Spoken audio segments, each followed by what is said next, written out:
Well, freshly arrived back from the land of great hamburgers, freedom, and the brave are the Afrikanerdom's three amigos, Corné Mulder, Theo de Jager, and Gerhard Papenfuss. I haven't asked you guys yet, but I really hope you're going to make it to our conference in September. It'll be an official invitation on its way to you. But today, we're going to find out exactly why you went to America, what happened in America, and why you think that there could be somebody listening when so far nobody seems to be.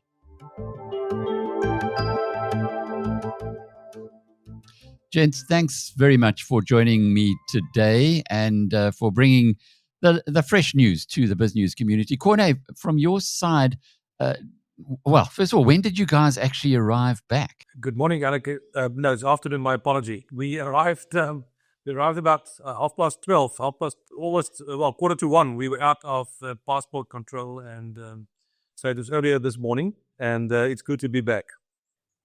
You've had a adventure of note over there, which you're going to tell us all about in a moment. But why? And why did you, Theo and Gerhard, go along? I can understand a politician going to see the Americans, but why the three of you, Corné? Let me try to explain. There's always a causal link between how things develop, and we all know how this first 6 months of this year played out. It started off quite early in February when President Trump issued that executive order, and that shook things out, very much so in South Africa, by him referring specifically to the Afrikaner community by name. And then we all saw what happened after that. Mr. Rasool, who had to pack his bags and come home, and then we had some other delegations that went there, Solidarity and some others as well. And then we had the official visit by the president with his own team.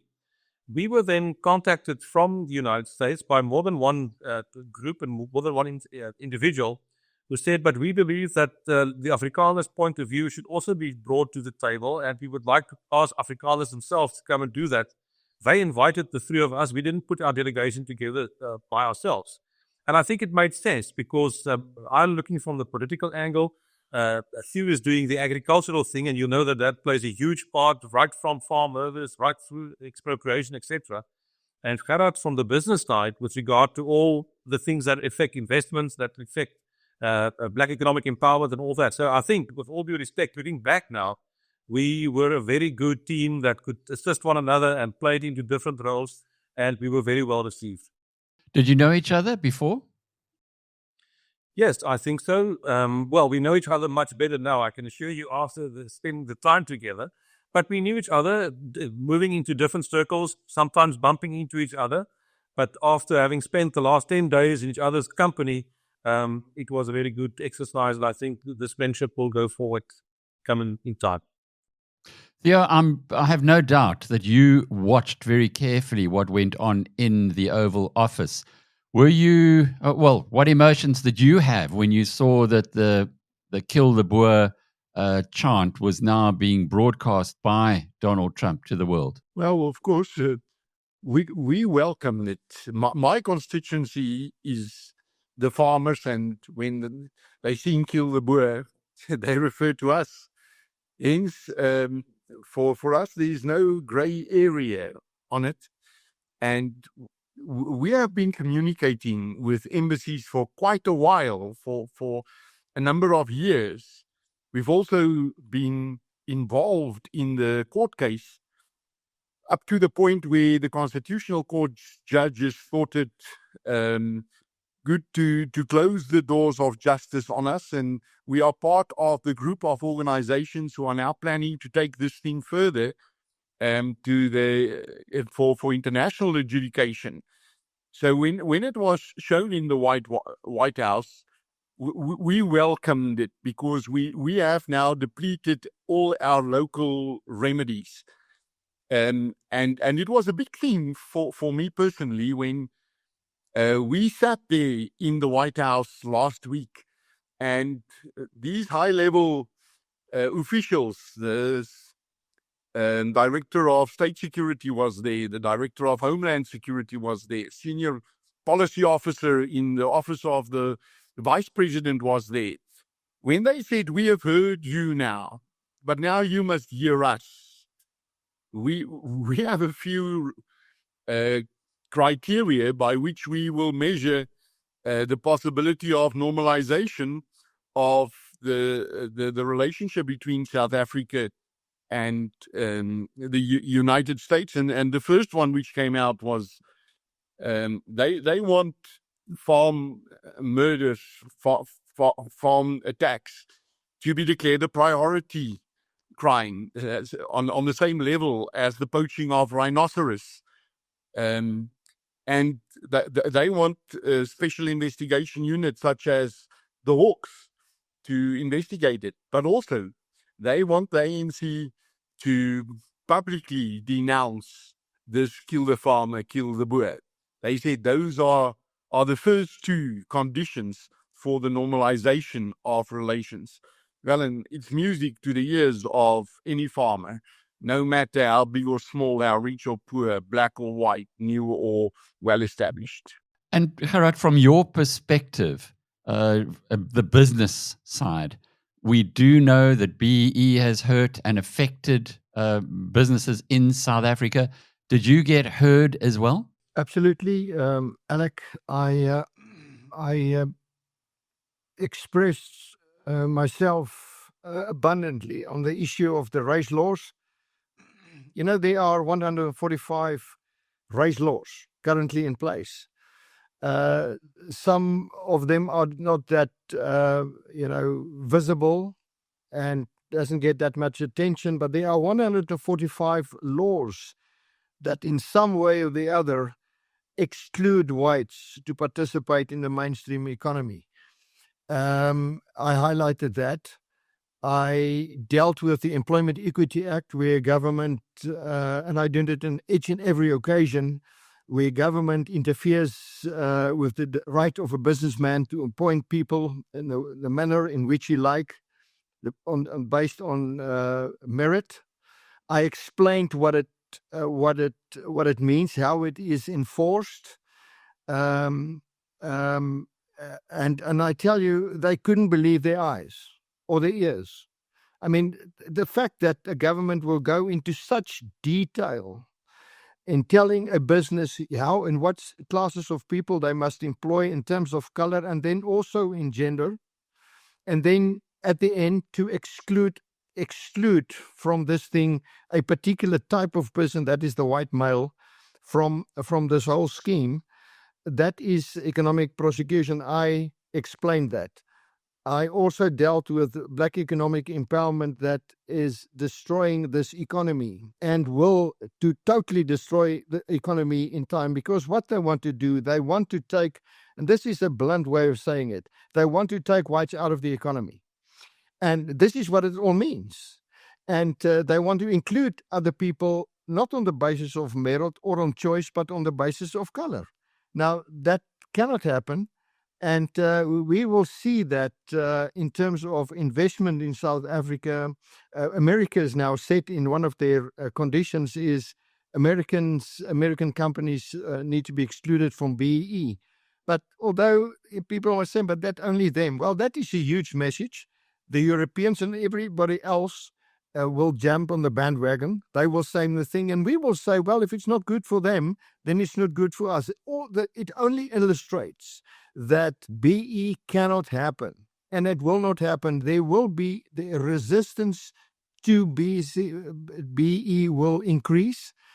The whole piece of legislation will eventually falls away because it will not work. Because if you do that, you will destroy your own business. So, you won't comply. You will survive for as long as you can, but if you comply, destroy your business. A father do not bring in his son as a business, as a partner in your business, not very easily. He needs to do a lot before you get him the right, the privilege to be a partner in your business. Now they want others as a condition to do business, to have 51% of your business. Business say we're not going to do that, and we've expressed that and explained that in all audiences where we had the opportunity in the United States, and it was well received. It's so interesting listening to this because at the time that Jacob Zuma was in full cry, I happened to be based in the UK. We were building an international business. And I too had that incredulous response from people when I told them what was going on in South Africa. The eyes were wide and then they glazed over. It was just they didn't believe me. Did these people believe you, Gerhard? Did they actually believe what you were telling them, or did they think, oh, he's just exaggerating for effect? Well, I think they believe it. I think in the sense that what I said, they take it as truthful. I've got no doubt that they know it's truthful. But at the same time, it's unimaginable. It is when you for instance explain employment equity, the fact that a businessman must actually sit in front of his computer and drop a spreadsheet and then on that basis appoint people, and then when you force that guy, that white person, and specifically a white man, out of business, he starts his own business, and then eventually he runs into the problem of BEE.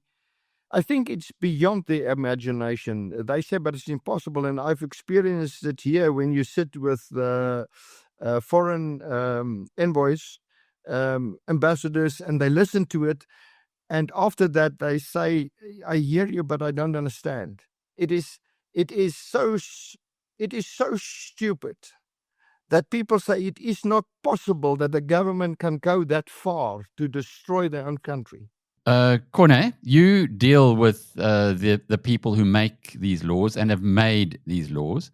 Can you just explain to us why all of this has happened? It is interesting what Gerhard was saying and Theo before. When you're outside of the country, you see things differently. Can you tell us, though, how did things get to the state that they're at, and indeed that the ANC keeps doubling down? Well, and there was a time when anything the ANC did was accepted internationally as the ANC because the heritage of Mr. Mandela. But things moved on, and slowly but surely South Africa has decided, and that's the ANC with all due respect, to position themselves in international relations to become the enemy of the West, and to act in such a manner that they act as a threat to U.S. national security. And that they did by becoming friends with all the rogue states out there, the connections with Iran, the connections with Hamas, all those connections created a problem. And slowly but surely the focus came towards South Africa. And that was at the beginning of the year when President Trump basically took out a magnifying glass and said, well, let's have a look at what's happening in South Africa. It must be understood that we didn't go there to gossip. We didn't go there to tell tales, whatever, to the detriment of South Africa. No. We want our country to be a winning, successful country. But if you look at these things, and I used, for example, that investigation and the report that came from Professor William Gumede, where he says his investigation into black economic empowerment indicated that approximately, conservatively speaking, 1 trillion rand was divided over and over, empowering less than 100 individuals in South Africa. And then we talk about broad-based black economic empowerment. That's not the case. Now, the irony is, I had the opportunity in Parliament on the 27th of May to ask the specific question of President Ramaphosa, you remember, and he doubled down. He thought it was a good idea to give me an economic 101 lesson. That's interesting. But be that as it may, and since then, he has already doubled down again. He did so yesterday in his weekly letter, once again, that there's no way that they will move away from this, that, and the other. That's fine. That's their decision. But if the current policies, the current economic policies, can't get our economic growth above 1%, and we sit with an official figure of 32% unemployment, unofficially it's higher, it's 45 or more, even higher, then surely somewhere you are doing something wrong. And the international community, specifically in the US, took note of that. The United States wants to invest. They want to get involved in South Africa. But with those kind of things, it creates a huge problem. I think what pushed this to the brink was that when we had to form the government of national unity, there are all kinds of things in that statement of intent. But the one thing that brought different parties together was the pronouncement that we all agree we need to get the economy to grow and we need to create jobs. Fine, that's excellent, we all agree. But now the question is in terms of what kind of economic policy. And now it becomes clear after my question to the president, after he's doubling down, that the ANC seems to be under the impression that we will get that economic growth, that will create those jobs under the current failed, ideologically driven policies of black economic empowerment, of employment equity, the way they interpret it. And it's very basic. The basic fundamental difference is this. No one that I know in South Africa will differ from the concept that we should have equality of opportunity. We all agree with that. But the problem arises when the ANC clearly now states they want to see equality of outcome. That's something completely different. It didn't even happen in the Soviet Union. It couldn't happen in the German Democratic Republic. And it's a very nice guys until they have reached this unreachable goal of equity in terms of outcome. It gives an excuse for transformation the way they interpret it. We cannot allow that, and the international community has taken note of this. Theo, if we can just get to the specifics of what you found in the United States, we know pretty much how the ANC is stacking up. It doesn't look good on the trade side, and it certainly doesn't look good for the farmers in South Africa. So what message can you give them, if any, of hope after your visit there? Well, first maybe a few fundamental things which we saw. I think in each and every one of the many meetings we had, it was very clear that those officials in the USA know exactly what's going on here. They are very, very well informed. We often say to each other when we left these meetings that the Americans are not misled by anything. They do not formulate their policies based on misinformation. They know what is happening here, and they know much more than what they read in the newspapers. Secondly, that they understand the politics of South Africa, of SADC, and of Africa. And they have not written us off. Even though in many of the circles in which I move amongst farmers, where we thought something like AGOA is already off the table, we asked them, is there anything we can do to save AGOA? And they said, yeah, we must still decide on it. They understand that kicking us out of AGOA will hurt those who are the natural allies more than what it will hurt those who position themselves against the interests of the USA. I think the bullet is not through the church when it comes to AGOA. I think there's something that can be saved. And even in terms of these tariffs, the deadline is getting closer and closer. I think it can be saved if we do a few smart moves. Whether we can, amongst the policymakers of the day, I'm a bit skeptical about that. But also, they understand that the fault lines in South Africa does not lay between black and white, rich and poor, ANC versus other political parties, DA, Freedom Front, and so on. They understand that it is about those who come to the table with integrity and those who have dubious motives of self-enrichment and nepotism and corruption. They understand that. I think also they see us as the Afrikaners, as people who can make a positive contribution, both here in South Africa and also those of us who are farming elsewhere in Africa. We frequently discussed our involvement elsewhere in Africa. We had a lot of discussions, for example, about Zimbabwe, the potential of Zimbabwe, but also the impediments to doing business in Zimbabwe, and the issue of equal citizenship and of freedom for anyone to own farmland, and also about compensation. We discussed that in just about every meeting. But also, we discussed policy issues such as expropriation and how to get to fair and equitable compensation.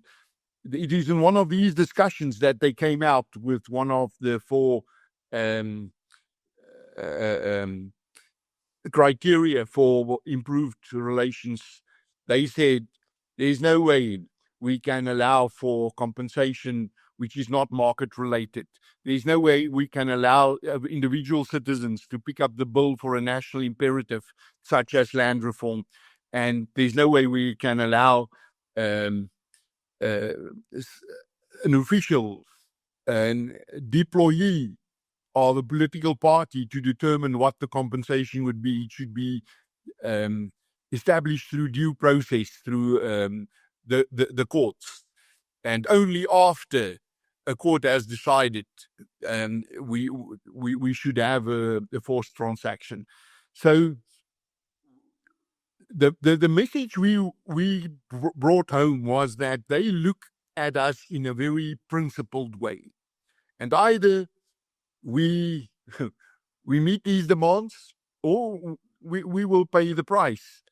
They don't need us as much as we need them when it comes to international trade. And I must say, we also met with business people, huge business people, those who import our wines and our fruits, and who distribute it through networks such as Walmart, who say to us, what you can produce, we can buy. We can buy much more than what you can produce.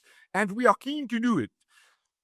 When he heard that I have lychee orchards on my farm, he said, I will buy everything you can produce because last year we could not bring in enough lychees from South Africa, and your products are very popular on the American markets.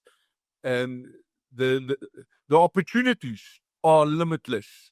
So we said to each other, the three of us, it is worthwhile turning on the pressure on the policy environment, which is actually closing these opportunities for us. Gerhard, from the business community's perspective, have you got any hope that you can give to them?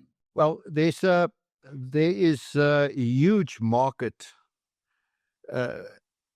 that the size of that market is so vast, Alec, and they do want to do business. I mean that the whole system there is based on enterprise, doing business. That is the system. And there are these the tariff sword hanging over our heads, and we hear how other African countries has responded. Because what Trump has done with the duties was a negotiating a measure. He says, come, let's talk. And there are ways to get around it. And other African countries have taken that opportunity, and they said, and they got help. And there are people that stands ready to say, well, we'll help you. But the ideology stands in the way. And that's the bottom line. There's a country, whatever we can produce, there's a country that can absorb it. But the Americans have put a condition to that. Do not interfere with BE in terms of how we trade. Now, Theo has said, he talking about the lychees. I mean, if the government can get its way, they won't give you a business license. Now, that's currently not in place. But it's there. It is on the law books that you can withhold a business license on the basis of not being properly BE'd. Now, Americans will not deal with you under that circumstances. Now, how can we? And this is the problem. So when we go to the United States and say, "Listen, we want to trade with you, but we can't." The type of deals what we are forced to make is from a legislative point of view contaminated. They will punish South Africa. Now the question is, how do you punish South Africa without punishing the people that you don't want to punish? And they don't want to punish a particular class of people in terms of race, but they do not take kind of the fact that there's a political group who wants to benefit and extract as much as they could out of this system for the benefit of themselves, to the detriment of everybody, to the betterment of their own people. And if you look at how many people are unemployed, how many the youth unemployment, how many people get grants. I mean, the figures are staggering. The system is about to fail. It is failing. Now, at what point will you say this is a failed state? I mean, there's not a point where you say this is actually the case. But the point is, it is in our hands, and there needs to be as much pressure on this government as possible. Now, why the United States? Well, at least it's one country that stood up and say, we take note what is happening in South Africa, and they raised their voice, and we appreciate that. The others are reluctant to speak out. We know that business people in Europe are very concerned about what's happening.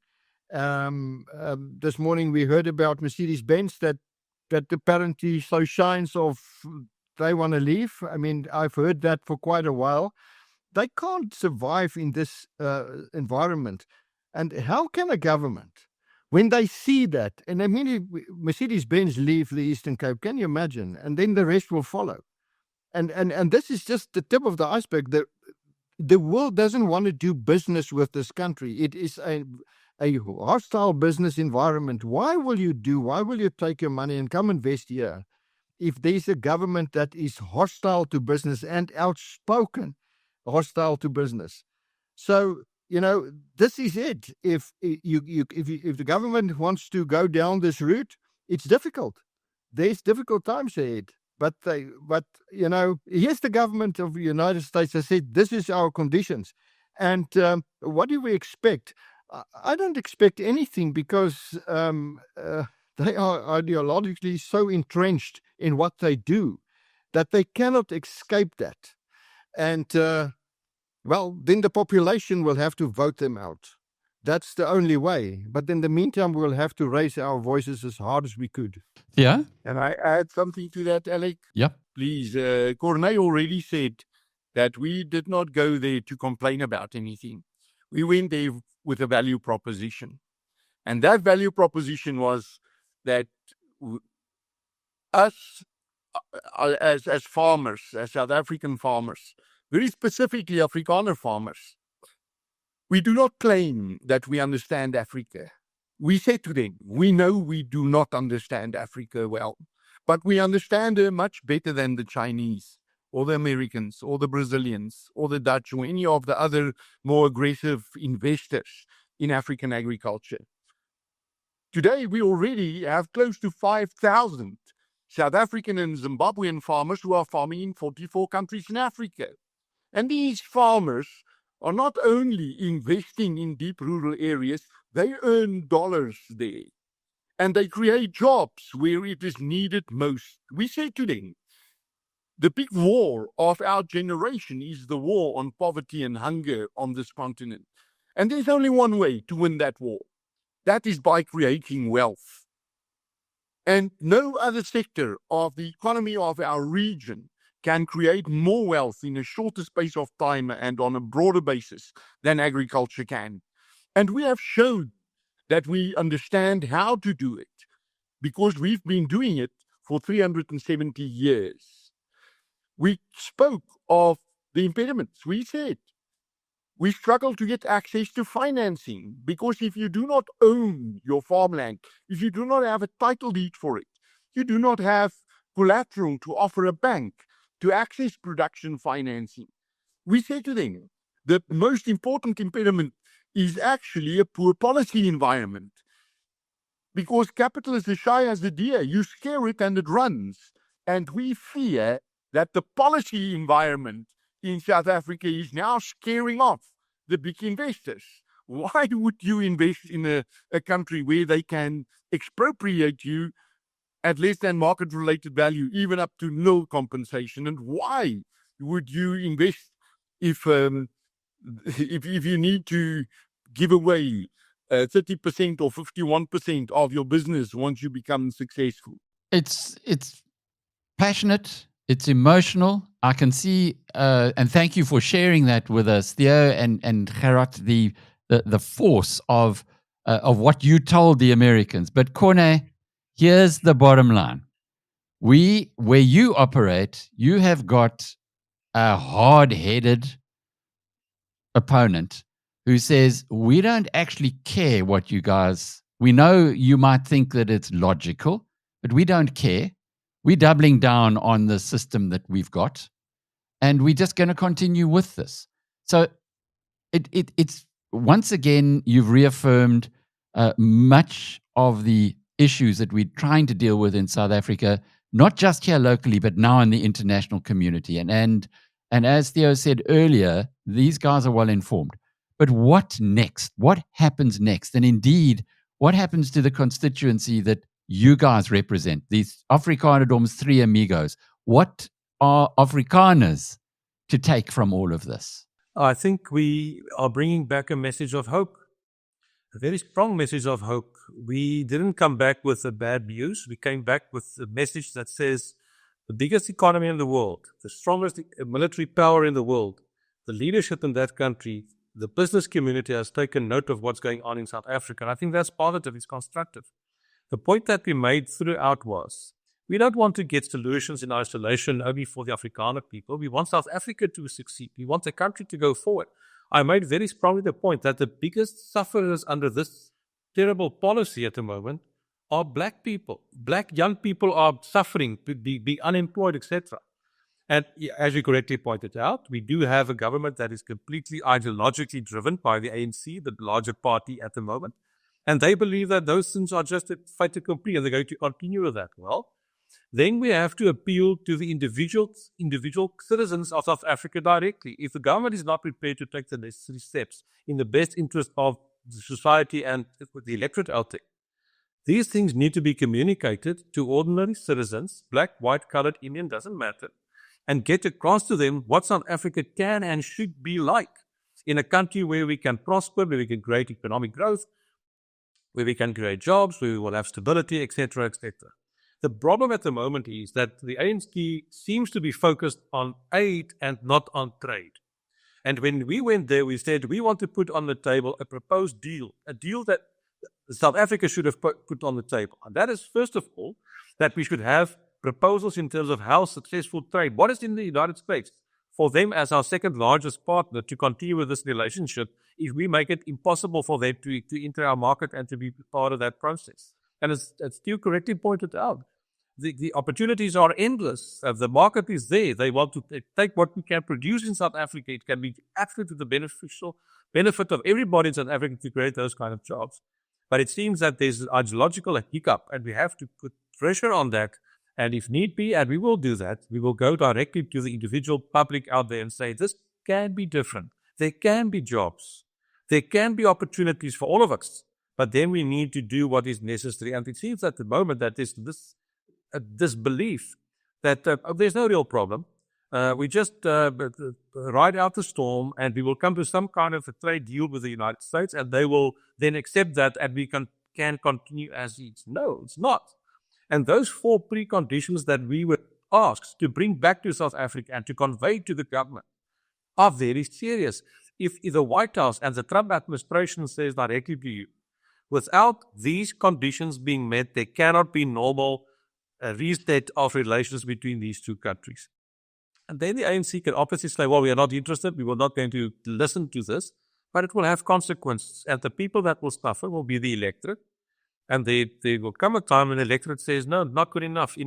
I predict if the ANC goes along with this doubling down, their support will dwindle, goodbye, see you later. Just reaffirm those four preconditions, which were interpreted here as ultimatums? Yes, it was clearly said by the White House to us, the Trump administration, said clearly, these are the conditions. And some people try to create the impression that these things are things that we thought out. No, it's not. It addresses real concerns. Let me quickly name the four. The first one was that all rural crimes, rural attacks, farm attacks, should be declared a priority crime. And it should be investigated by the Hawks on that level. The second one was that the ANC should publicly distance themselves from the chant or the song in any way that is being used of kill Boer, kill the farmer. I specifically asked in the White House, are you requesting this or want this from the government? They said, no, we want the ANC as the largest party in the government. They should denounce it. The third one was with regard to the whole question of expropriation. And they said there can be no expropriation without compensation, fair market compensation, and also after the normal legal processes to the end have been followed. And then the last one that they basically deal was black economic empowerment legislation, the race-based legislation. And they said, well, if United States companies, entities would like to invest in South Africa, but they should be exempted from that, they're not going to be part of that. Those are four absolutely important things as preconditions to normalize relations. And if South Africa thinks they can conclude a trade deal and ignore these things, let's see how it plays. So the trade deal's off the table because the ANC has said we are not going to comply with what we see as ultimatum. Well, then the United States will have to take their own decision on their side. And the problem is the 9th of July is exactly a week from now, or a little bit more than a week from now. I don't know if an extension will be given or what the case may be. But if South Africa believes, or the ANC believes, and that's a serious problem here.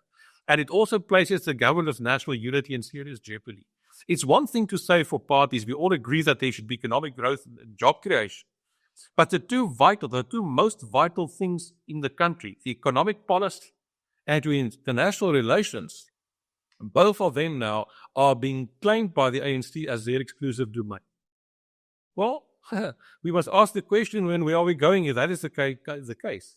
And that's why I asked that question Parliament, and there are other parties in the government of national unity that also feel strongly that we should have change in our economic policy, and I haven't even touched international relations. Well, it'll be interesting to see how the political situation divvies up after this. But just to close off with, gents, I'd love you to give me some insight, your biggest takeaway, starting with you, Gerhard, from your 10 days together and the people you met in the United States. What are you bringing home that you can share with your constituency? Something I've picked up, Alec, is, when Trump stood there on the tarmac and he said there are terrible things happening in South Africa, everything, everybody were up in arms, and we thought, what was he talking about? Well, we made our own conclusions, but I know one thing, they know more than what even us know. They know what's happening, what is the intentions of the ANC. They know. So these guys must take note. They think they do things in secret. It is not in secret. Secondly, we have a government that take care of what's happening in South Africa. They see the value of South Africa as an economic partner, and they do not want this country to go down. So when we are there, we don't argue for us, but because for us to prosper and the rest of the country do not prosper doesn't make sense. We made out a case for South Africa to prosper. Everybody needs to have a fair opportunity in this economy to make it work. And for that, we have the support of that nation. That we have a brief moment in history where we can make it work.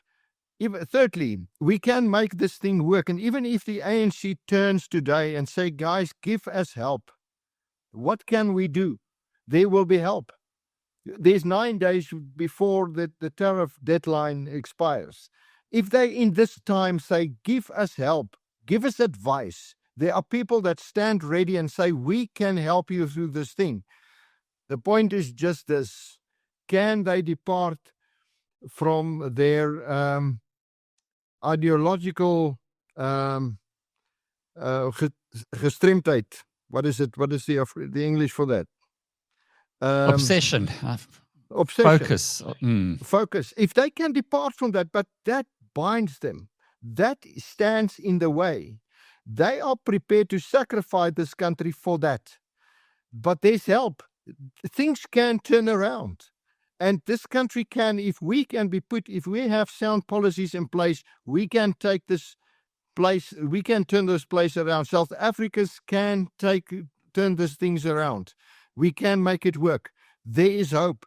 But there's one condition and there's one obstacle, and that is currently the ANC, the governing party. Theo?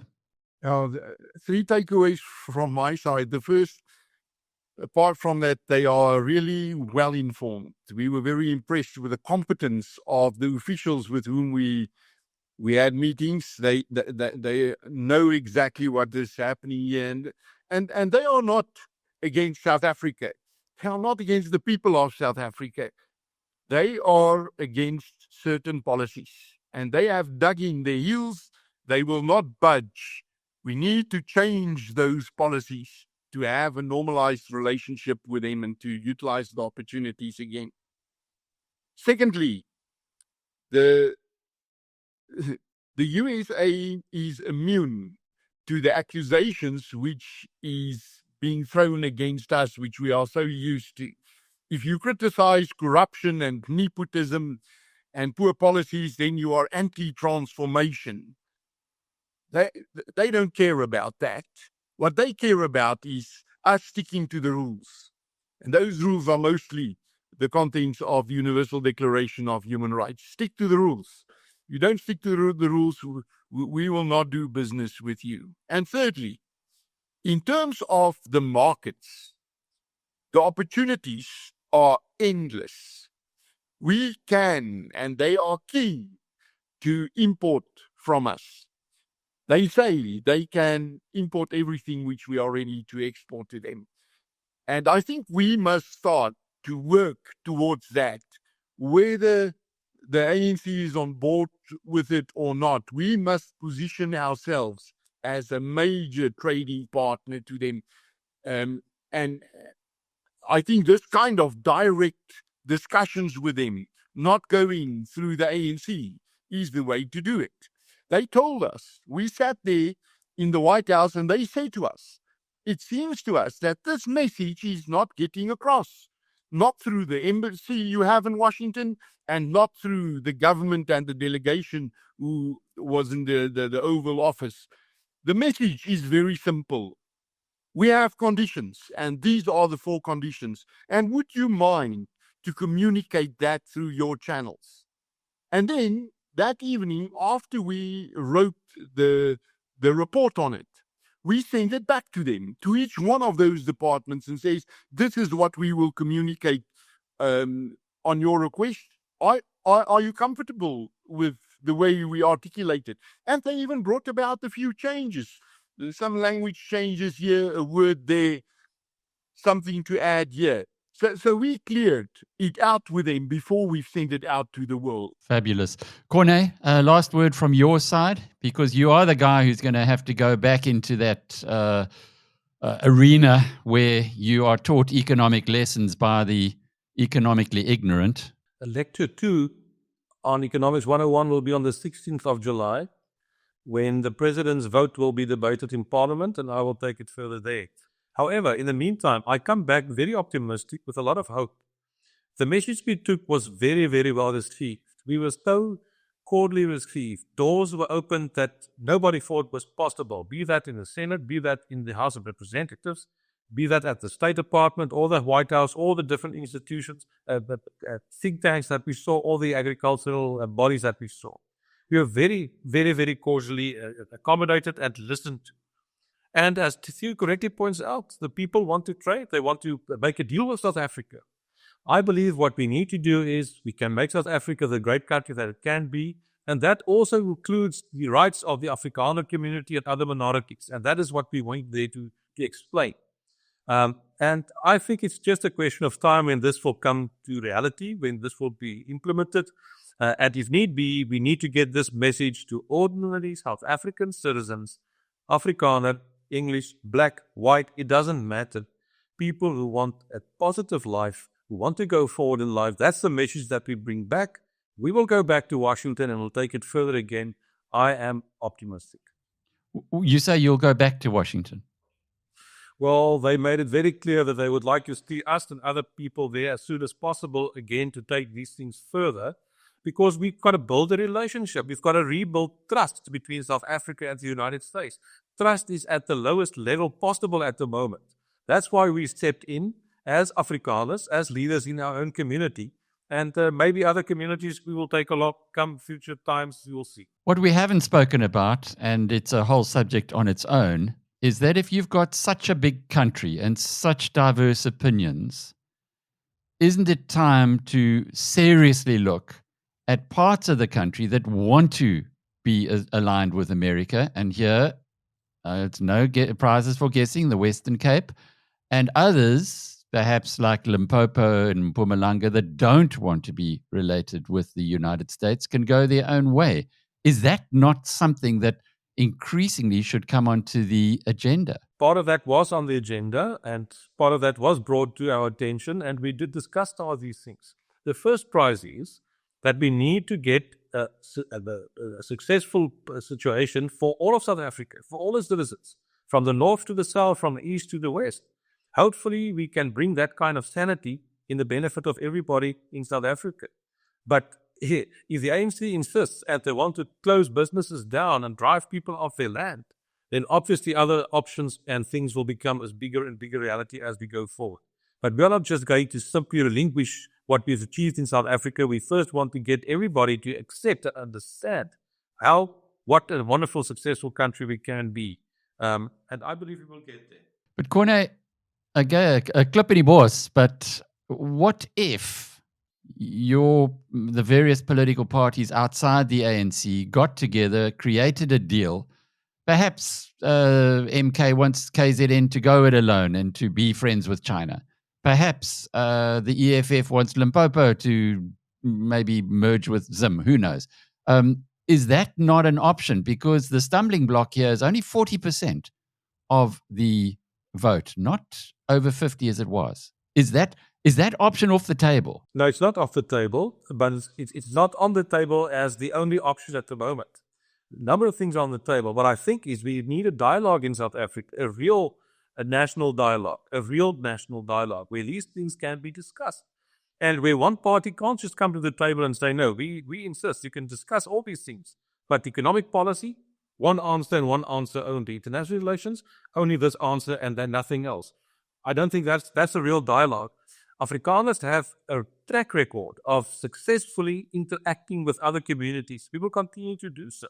And as I've said, we bring a message of hope that can include all these kinds of possible outcomes. But in the end, we will create a future in South Africa. We were very well also briefed with regard to the refugee situation, and we made it very clear. Thank you very much. Much appreciated. But Afrikaners want to make it a success in South Africa. We are Africans, and we are determined to make a success. But the issues that you are putting on the table are surely options that can play out as things go forward. But time will tell when we get to that point. How long must South Africans, or your constituency in particular, Afrikaners, fussbait for? Until we succeed, we will never, ever give up. How long, though? Years, decades, centuries? No. I'm not talking about decades. I don't know. I think we are seeing an implosion of a former mighty party that was dominating our political sphere for a very, very long time. The reality has been catching up with them internationally, but also in South Africa, in terms of their support, etc., etc. Now is the time for people that believe that you can create this positive future to stand up, to take hands, to get involved, and to actively become part and active in society. It's just a question of when, how, and it will be there. I'm not talking about decades, definitely not, no. Corné Mulder is the leader of the Freedom Front Plus. Theo de Jager, the executive chair of the South African Agricultural Association Institute. Did I get it right, Theo? SAAI? Southern African Agri Initiative. Initiative. And Gerhard Papenfuss, the chief executive of NIASA. Gents, thanks for joining me today on your return from the United States. I'm Alec Hogg from BizNews.com.